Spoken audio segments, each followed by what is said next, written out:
O caso em questão ocorreu em 24 de abril de 1950, por volta das 22 horas em Abbiate Guzzoni, província de Varese, Lombardia, ao norte da Itália. O protagonista do caso, Bruno Fatini, 40 anos na época, era mecânico, casado e tinha um filho pequeno. Ele morava na própria localidade onde o caso ocorreu, próximo à rodovia que conduzia a Milão. No começo daquela noite, ocorreu uma violenta tempestade sobre a região. Essa tempestade durou aproximadamente 22 horas. Fatini aproveitou a calmaria e dirigiu-se ao banheiro, que situava-se a alguns metros da casa. Após ter usado o banheiro, ele acendeu um cigarro e dirigiu-se para sua casa. Durante o percurso, ele observou estranhos flashes de luz que a princípio pensou tratar-se de relâmpagos da tempestade que havia ocorrido pouco antes. O brilho vinha de uma linha elétrica próxima à sua casa, e por isso ele decidiu verificar se havia alguma anormalidade. Sua preocupação era com a segurança de seu filho, que costumava brincar pelo local e poderia se deparar com algum fio caído no local. Chegando ao local onde a linha passava, não notou nada de errado. Ao se virar para voltar à sua casa, observou o mesmo flash de luz e o que estava produzindo o estranho fenômeno. Tratava-se de um objeto em formato de prato, de cor escura, se aproximando do local. Ele ainda estava um pouco distante. Eu decidi ir até lá. Então eu vi lá um enorme vulto escuro, como uma bola, com um topo achatado. Ele calculou a distância em 200 jardas, aproximadamente 180 metros de onde estava. O diâmetro estimado do objeto era em torno de 10 metros de largura e de 7 metros de altura. No meio do objeto havia uma escada pequena, iluminada por uma luz verde. Quase que imediatamente eu entendi que a luz veio de algum tipo de lâmpada manipulados por um homem em pé que parecia estar envolvido em soldagem. Vestia algo como uma roupa de mergulho e uma máscara. Guiado pela curiosidade, eu me aproximei e vi duas pessoas com a mesma roupa movendo-se lentamente ao redor do objeto. Eu acho que seu traje de mergulho era pesado e atrapalhou seus movimentos. Fatini descreveu posteriormente que as faíscas saíam de uma espécie de tubo com o qual o tripulante trabalhava, aparentemente reparando algum tipo de dispositivo. Através de uma escotilha, ele observou que no interior do objeto haviam mostradores e cilindros. Segundo Fatini, os três seres vestiam o mesmo tipo de traje, de cor cinza justo e inteiriço, que cobria todo o corpo. Na cabeça, havia um capacete com uma máscara transparente à frente. Deste capacete saía um tubo flexível. A altura destes seres era algo em torno de 1,70 m. Durante o tempo em que esteve próximo ao objeto, Bruno Fatini sentiu o ar muito quente e ouviu um zumbido constante.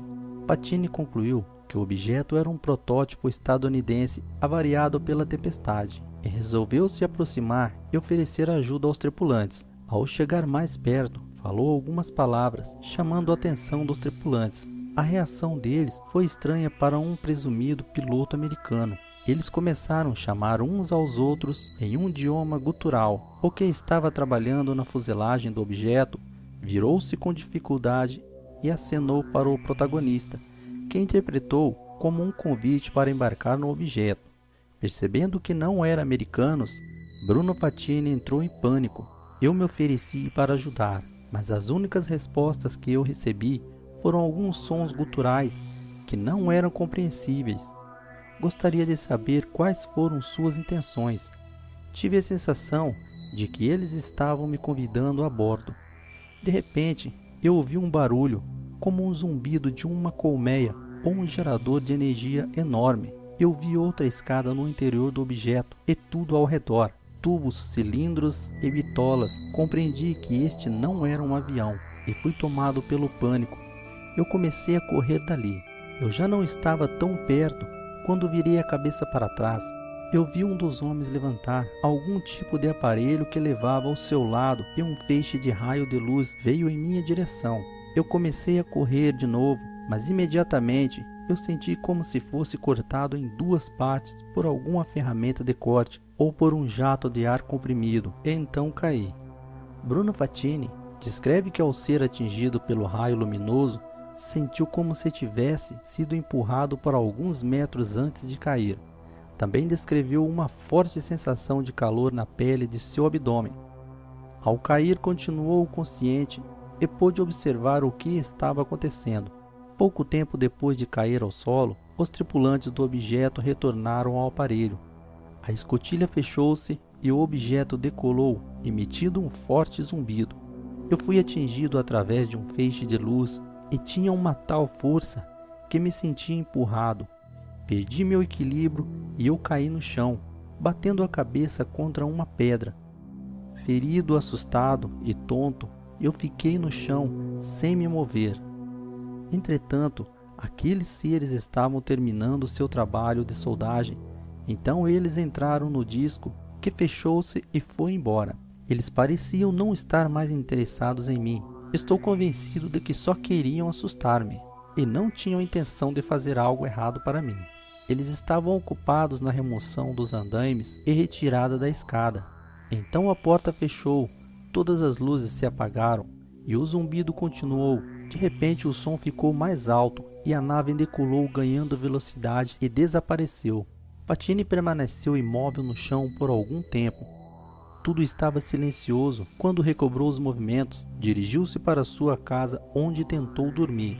No dia seguinte pela manhã, a testemunha voltou ao local para procurar sua caixa de fósforo que havia perdido. Então, examinando o local, ele descobriu alguns traços e 4 depressões circulares de 1 metro de diâmetro, dispostas em um padrão quadrado de 6 metros de comprimento. A grama ao redor estava queimada e havia pedaços de metal derretido no chão. Bruno Patini, ainda impressionado com a ocorrência, dirigiu-se à sede da polícia de Varese, onde registrou o fato. Policiais locais realizaram uma averiguação que foi o motivo de críticas de ufólogos. Alguns jornais noticiaram que técnicos militares estiveram no local realizando análises. Entretanto, nada foi encontrado. Amostras do metal encontrado no local foram enviadas para análise no Instituto de Ricerche per lo Studio dei Metalli, em Novara, que classificou o metal como resistente a atritos e altas temperaturas, sendo ideais para o uso em cápsulas espaciais. Um pesquisador italiano e um dos pioneiros na pesquisa ufológica no país, Renato Vesco de Genova, realizou análise nas amostras metálicas, concluindo que são constituídas de bronze em alta concentração e pureza com alguns traços de chumbo. Patini também se submeteu a um exame médico, onde descobriu-se uma mancha enegrecida no local onde o feixe de luz o atingiu. Durante os 30 dias após o contato, tal mancha expandiu-se, chegando a cobrir suas costas, causando-lhe dores durante este tempo. Além disso, constataram-se ferimentos decorrentes da queda que se seguiu após ser atingido pelo raio. O caso Abbiati Guazzone foi muito divulgado na época pelos jornais italianos e dali para o mundo. Com o passar dos anos, a imprensa esqueceu o caso e o cara dos discos foi esquecido pela mídia. Ocasionalmente, jornais republicavam a história com pequenas distorções. Ufólogos italianos o visitavam com uma certa frequência e seus relatos permaneceram inalterados até sua morte.